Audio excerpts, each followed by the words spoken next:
Welcome to the channel. Today we delve into one of the darkest chapters in history, where evil met its reckoning. We will tell the stories of those who became the faces of Nazi terror and how justice caught up with them, even when it seemed impossible. Arthur Seyss-Inquart, Reich Commissioner of the occupied Netherlands, went down in history as the architect of terror who turned the country into an arena of ruthless brutality. After being appointed to the position in May 1940, he gained unlimited power, which he used to implement policies of genocide, economic exploitation, and repression. His primary goal was the final solution of the Jewish question. Over 100,000 Jews, 75% of the entire Jewish population of the Netherlands, were deported to death camps such as Auschwitz and Sobibor. No other occupied region in Western Europe suffered such catastrophic losses among its Jewish population. These deportations were carried out with ruthless efficiency, overseen directly by Seyss-Inquart to ensure their seamless execution. The policy of repression was no less brutal. Any resistance against the Nazis was met with immediate retaliation. Partisan attacks or sabotage of railway lines resulted in mass executions of hostages. In some instances, hundreds of civilians were killed for a single act of sabotage. These terror tactics were aimed at crushing resistance, but only fueled greater hatred toward the occupying forces. The economy of the Netherlands was subjected to total exploitation. Food supplies, industrial goods, and energy resources were all seized for the benefit of the Third Reich. As a result, the winter of 1944 to 1945 became known as the Hunger Winter. Thousands of people died from starvation, cold, and disease. Residents burned furniture to stay warm and ate grass to survive. In the final stages of the war, Seyss-Inquart implemented a scorched earth policy. As the Germans retreated, he ordered the destruction of everything: bridges, roads, factories, and even residential neighborhoods. These actions left the country in ruins, significantly hindering its post-war recovery. After the Nazi surrender, Arthur Seyss-Inquart was tried at the Nuremberg Tribunal. He was charged with crimes against humanity, war crimes, and genocide. Despite his denial of guilt, the evidence of his involvement in these atrocities was undeniable. Seyss-Inquart was sentenced to death by hanging. This verdict became the ultimate act of justice for those who had suffered under his rule. Julius Streicher became one of the most dangerous propagandists of the Nazi regime, using words as a weapon to poison minds, incite hatred, and contribute to genocide. He was the founder and editor of Der Stürmer, a newspaper that became a symbol of anti-Semitic propaganda. From its inception in 1923, Der Stürmer filled its pages with vile caricatures, slander, and offensive articles blaming Jews for all societal ills, from economic crises to moral decay. The newspaper openly called for the isolation and destruction of the Jewish people, playing a key role in garnering public support for the Nazi policy of genocide.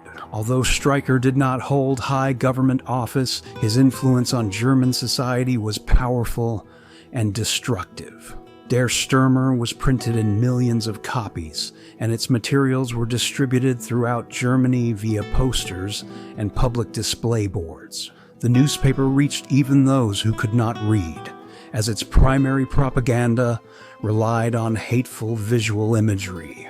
Streicher used the platform to advocate for and justify the final solution to the Jewish question, while his rhetoric provided moral cover for the regime's horrific actions. Streicher's influence extended beyond the printed word. He actively gave speeches repeating his anti-Semitic messages, spreading hatred throughout society. His activities created an environment in which genocide became conceivable. He poisoned public consciousness, making hatred a socially acceptable norm.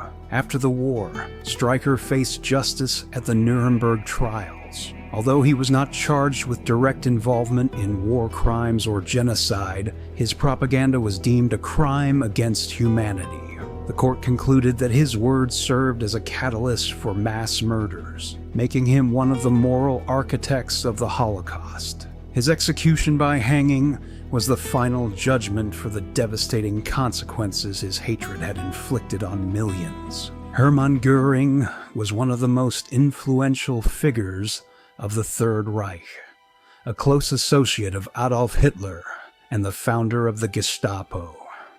During the war, he became the face of Nazi military power, commanding the Luftwaffe and overseeing the massive plunder of occupied territories. However, after the collapse of Nazi Germany, his path ended in dramatic fashion, betraying his ambitions and aspirations. Göring was captured by American forces in May 1945 and became the primary defendant at the Nuremberg trials.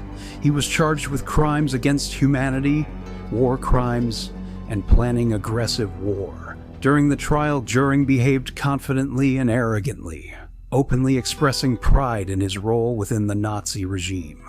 He used his oratory skills to defend himself, attempting to convince the court that he acted in Germany's best interests. However, his attempts at justification were futile. The prosecution presented undeniable evidence of his crimes, including his involvement in the final solution to the Jewish question and his leadership in the forced economic exploitation of occupied countries. The court sentenced Göring to death by hanging. However, Hermann Göring decided to stage one final act of defiance against the system that judged him. On the eve of his execution, he poisoned himself with cyanide, which he had secretly smuggled into his cell. His death caused outrage among the tribunal members, who viewed it as an attempt to evade the public humiliation of execution. Göring's suicide symbolized his refusal to acknowledge defeat and submit to the justice of the victors. It also left unanswered questions about how the poison reached him, as it would have been nearly impossible without outside help. Göring's death occurred on his own terms, but it failed to overshadow the fact that he had been condemned as one of the principal perpetrators of Nazi crimes. His story remains a reminder that even the highest echelons of power cannot shield one from accountability for heinous acts. Adolf Eichmann, a key figure in orchestrating the Holocaust, left a grim legacy as the bureaucrat of genocide. He was responsible for organizing the logistics of deporting millions of Jews to death camps, coordinating the transportation routes that turned Europe's railways into a pathway to mass extermination. His role in the final solution to the Jewish question was so significant that he became one of the main architects of Nazi genocide. After the fall of the Third Reich, Eichmann managed to evade capture. Using forged documents, he fled to Argentina, where he lived under an assumed name for years. However, his past was not forgotten. In 1960, the Israeli intelligence agency Mossad carried out one of the most famous operations in history, kidnapping Eichmann from Buenos Aires and bringing him to Israel to stand trial. The trial of Adolf Eichmann in 1961 became a global event, revealing the horrors of the Holocaust to the world through the first-hand testimonies of survivors. Eichmann faced the Jerusalem court, where he was charged with 15 counts, including crimes against humanity, war crimes, and genocide. During the trial, he attempted to justify himself by claiming he was merely following orders and did not consider himself responsible for the actions that led to the extermination of 6 million Jews. However, his dry, emotionless demeanor only underscored the terrifying nature of his actions, demonstrating how banal bureaucratic efficiency could become a tool for mass murder. The trial lasted over 8 months.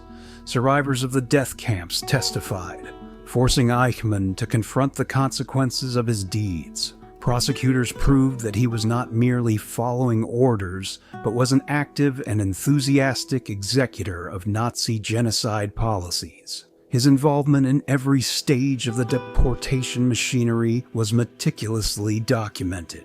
In December 1961, Eichmann was sentenced to death by hanging, a sentence unique in Israeli history. On June 1, 1962, he was executed, and his ashes were scattered over the sea to ensure that his grave could never become a site of neo-Nazi worship. His death was a symbolic act of justice, giving a voice to the millions of Holocaust victims. The trial of Adolf Eichmann was profoundly significant for the global community. It not only ensured the punishment of one of the most brutal criminals of the Nazi era, but also served as a reminder that even decades later, justice could find those responsible for atrocities. The trial educated a new generation about the horrors of the Holocaust and left an essential lesson: the necessity of remembering the past to prevent such evil from ever happening again. Rudolf Hess, one of the highest-ranking officials of the Third Reich, remains one of the most enigmatic figures of Nazi Germany. As Adolf Hitler's deputy Führer, he was a trusted confidant and played a key role in shaping Nazi ideology.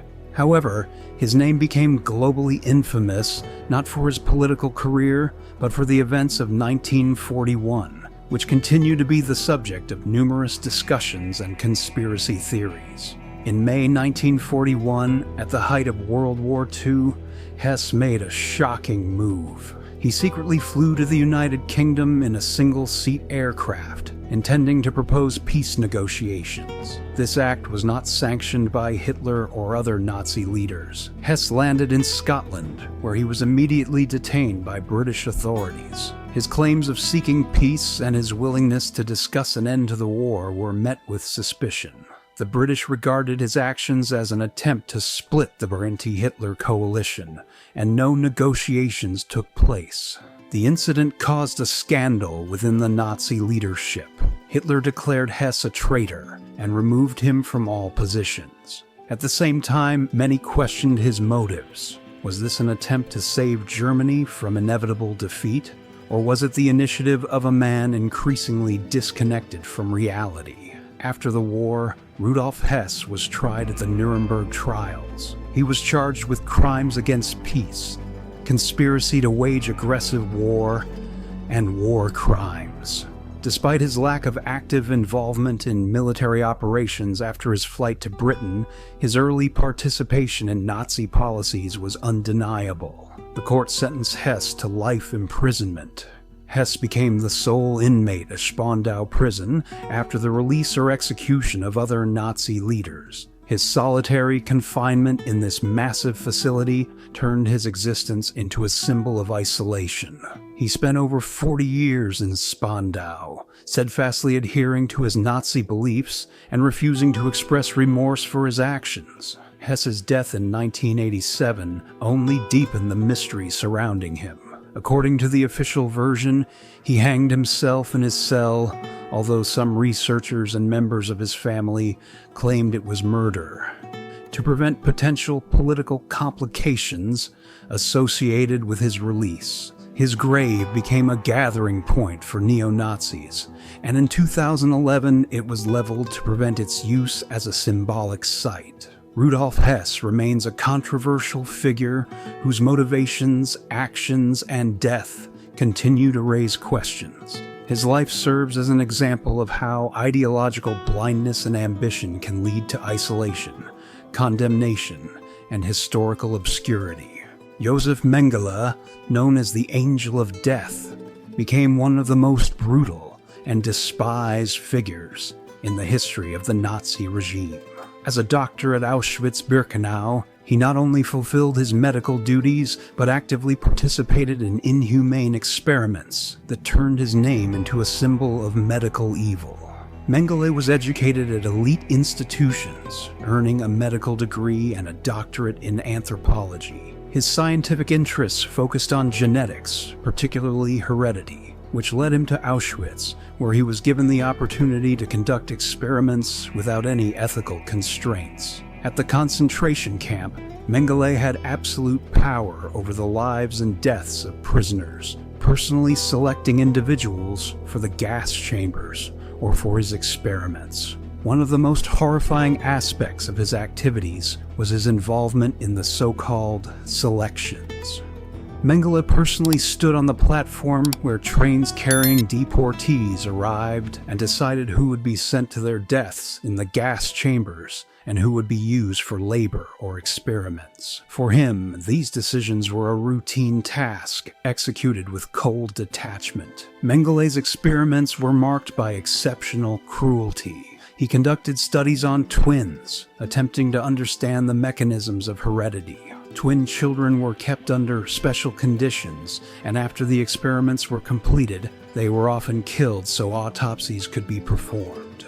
Other experiments included injecting chemicals into eyes to change their color, and testing the body's reactions to extreme conditions, such as freezing or high temperatures. These, studies had no scientific value and caused immense suffering to their victims. After the war, Mengele managed to evade capture. He took advantage of the chaos following the fall of the Third Reich and fled to South America, hiding for years in Argentina, Paraguay, and Brazil. Despite global efforts to hunt down Nazi war criminals, Mengele remained undetected, living under an assumed identity and leading a modest life. Organizations like Mossad searched for him for decades, but the Angel of Death was never caught. His death in 1979 was accidental. Mengele died of a stroke while swimming off the coast of Brazil. It was only years later that his identity was confirmed through DNA analysis.